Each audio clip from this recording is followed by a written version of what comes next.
All right, let's just dive right in. For 6 whole years, there was this one show that basically took over television just by asking questions. So many questions. It was this global phenomenon all built around a puzzle box that honestly seemed to have no bottom. But what if? What if we were all looking at it the wrong way? What if the point of Lost was never about finding the answers, but about the search itself? You really can't overstate the impact this show had.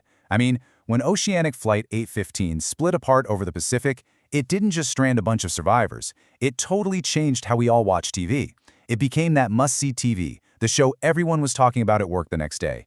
It created this massive, shared experience that, honestly, very few shows ever managed to do. And the show threw everything at us. I mean, stuff that made absolutely no sense. A polar bear in the tropics? A monster that's just a cloud of black smoke that makes mechanical noises. An ancient Egyptian statue with only 4 toes. For years, we obsessed over every single one of these clues. So that's what we're going to do in this explainer. We're going to try to unravel that one central question. What was this all really about? You know, the absolute genius of those early seasons was this relentless puzzle. Every single time you thought you were getting close to an answer, bam, the show would hit you with 3 more questions, starting with, first you just hear it, that terrifying, kind of mechanical roar. And then we saw it, this black cloud of smoke that could literally rip pilots out of cockpits. Was it some kind of security system, a demon? Nobody knew. And then, of course, there were the numbers. They were on a lottery ticket that seemed to be cursed. They were coming from a radio tower, and they were the code that had to be punched into a computer every 108 minutes to stop, well, we weren't really sure what it was stopping, but they were everywhere. And it wasn't just monsters and coats. The island itself seemed to have these strange powers. You know, John Locke gets on the plane in a wheelchair, and the second he wakes up on the beach, he can walk. Rose's cancer, just gone. The island was healing people. But why? And then some mysteries were just plain weird, like that giant bird that flew over the jungle and seemed to screech Hurley's name. It was just another one of those little moments that made you think, okay, literally anything is possible here. So all this constant mystery, it wasn't just for shock value. Nope. It was specifically designed to turn us from passive viewers into active detectives. And it created this global obsession. Lost really perfected what some scholars call long-term viewer engagement. Think about it. The story unfolded over 6 years.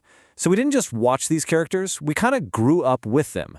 And that deep relationship is exactly what made the mysteries feel so important and what fueled that worldwide obsession. And this obsession led to some seriously creative thinking. Let's go back to the Hurley bird. The official, kind of boring explanation was that it was a Dharma experiment called a hybrid, and its call just sounded like Hurley.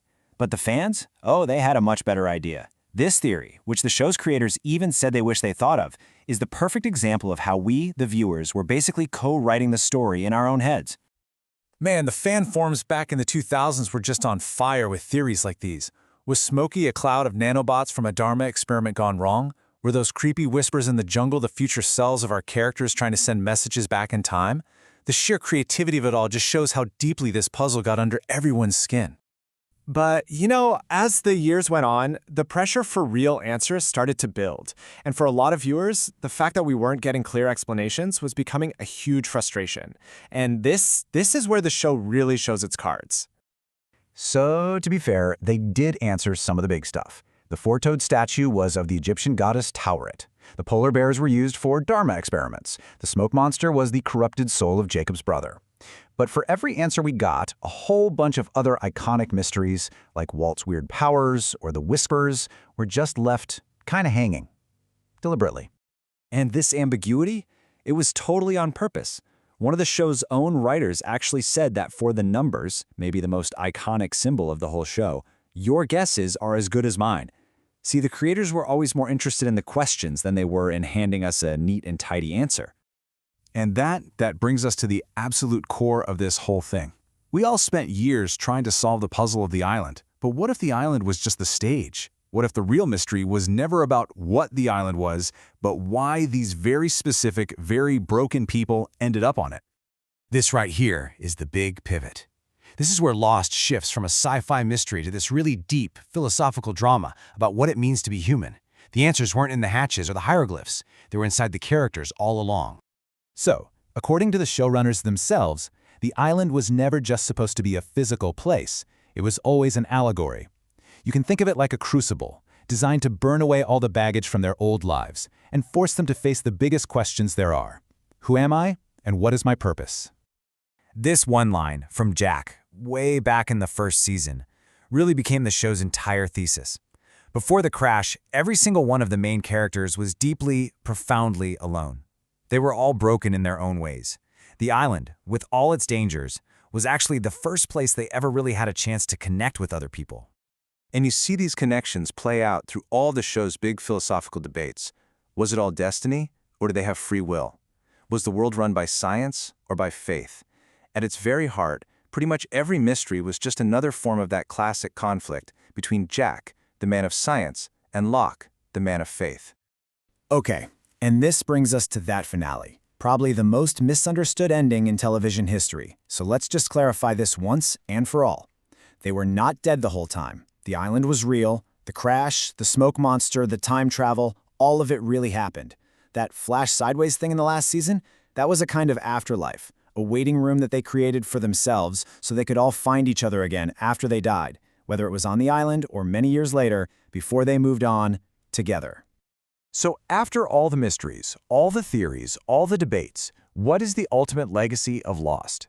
What did the characters, and by extension, what did we, really find on that island? The answer is right there in the title, isn't it? The show was never about a lost plane. It was always about lost souls. Every single character was running from something in their past. The island gave them a clean slate. It gave them a chance to let go of who they were and decide who they wanted to be. And this is the final crucial point. The most important time in all of their lives was the time they spent with each other. The show's last image isn't some mystery getting solved.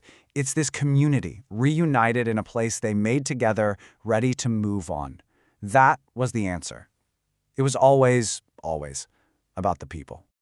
In the end, Lost took all those big existential questions it was asking its characters, and it turned them right back around on us, the audience. It used mystery to explore what it means to be human, what it means to be connected, and how we search for purpose in a world that can feel chaotic and just unexplainable. The show's ultimate legacy is that simple idea.